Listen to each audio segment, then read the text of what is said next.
Фудбалерите на Работнички на едно коло пред крајот на сезоната во првата фудбалска лига на Македонија ја освоија четвртата титула во клубската историја. Тоа е епилогот по 32-то коло во домашниот фудбалски шампионат.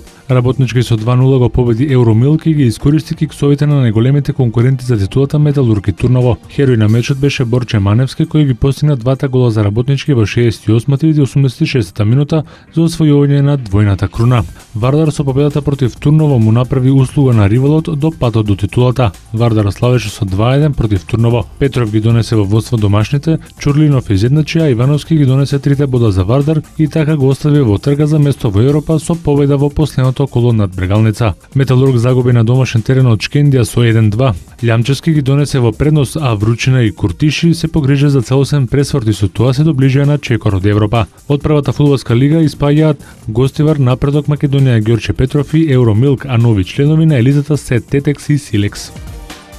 Манчестер Сити со победата од 2:0 над Вест Хем стигна до нова четврта титула во англиската премиер лига. За тимот на Мануел Пелегрини ова е втора титула во последните 3 сезони. Ливерпул со пресврт го победи Њукасл со 2:1, но црвените претходно ја прокоцкаа својата шанса за највисок пласман и победија само за престиж и за окружување на сезоната со победа. Сити, Ливерпул, Челси и Арсенал ќе играат во Лигата на шампионите, а во Лигата на Европа пласман обезбедија Евертон и Тотенхем. Во Шпанија титулата ќе се решава во последното коло и тоа на Nou Camp, каде се игра дербито помеѓу Барселона и Атлетико Мадрид. Атлетико пропушти голема прилика да ја прослави титулата во шпанското првенство играјќи само 1:1 со Малага на домашен терен. Барселона одигра без голови на гостувањето кај Елче, додека Реал Мадрид е поразен со 2:0 од Селта, со што заврши шампионскиот сон за кралскиот клуб.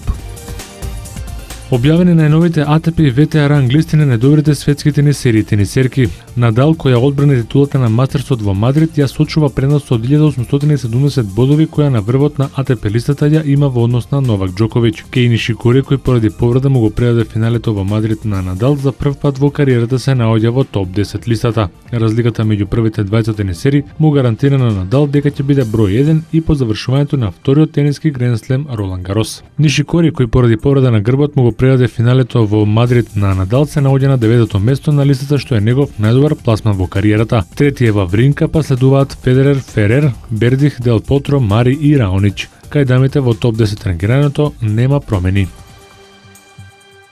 Две средби од втората плей-оф рунда се одиграа синоќа во NBA лигата по една на истокот и на западот. Индијана победе со 3:1 во победи против Вашингтон и е на чекор до финалето на истокот. Пол Џорџ постигна 39 коша за победа на Индијана од 95-92. Одличен беше и Рој Хиберт кој уфрли 17 поени. Вашингтон прокоцка огромна предност од 19 поени разлика. Следната средба од оваа серија, која што може да биде и решавачка, ќе се одигра пред публиката во Индијанаполис. На западот, Оклахома Сити исто така прокоцка и 22 поени предност и на крајот загуби од домакините LA Clippers со 101-99 за изравнување на 2:2 во победи. Крофорд и Колисон беа незаслужени за пресвртот на Клиперси. 40 коша даде Кевин Дурент, а 27 Расел Вестбрук. Кај Клиперси најефикасен беше Блејк Грифин со 26 поени. Серијата помеѓу овие два тима се сели во Оклахома Сити. За вечерва исто така предвидени се две средби по една на истокот и на западот. Бруклин Мајами и Портланд Сан Антонио ги играат четвртите пресметки од полуфиналната серија.